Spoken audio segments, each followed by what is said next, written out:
خوست ولایت کې د چهارشنبې شپې ماښام مهال بارانونو ګالۍ او سیلابونو ګڼ شمېر کسانو ته ځاني او مالي زیانونه اړولي دي.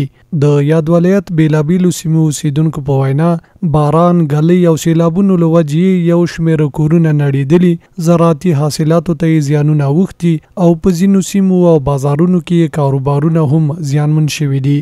دوی له اړونده چارواکو څخه د عاجلو مرستو غوښتنې کوي.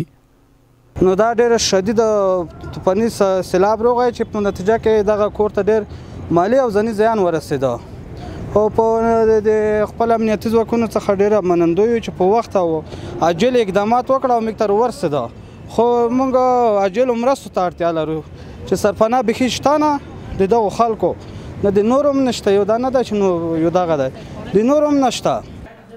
یو شمېر نور کسان چې کورونه یې نړېدلي او د سرپناه ځایونه نه لري د خپلو سترګو لیدلي حالات داسې بیانوي.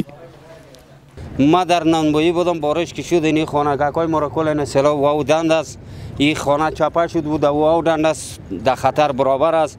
خو شکر الحمدلله زده و زخمی چیز نداریم.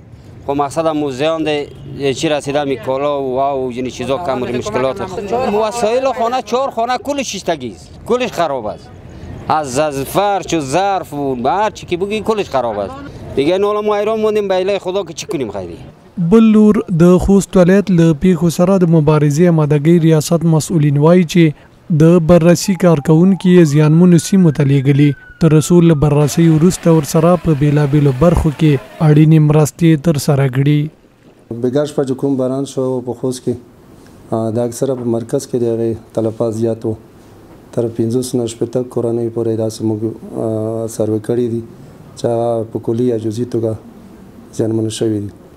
دلته به بګا شپه چې کوم باران شوی د هغې کې 2 شهیدان موږ لرو چې هغې سره نادي کومک هم نن کېږي انشاءالله، هغې سره به نادي کومک وشي او نور کومه کورنۍ چې متضررې دي موږ ټیمونه استولی دي چې هغه تثبیت شي، هغې نه وروسته انشاءالله ټولو سره شته امکانات ته په کتو هغه سره خپل کومک کوو.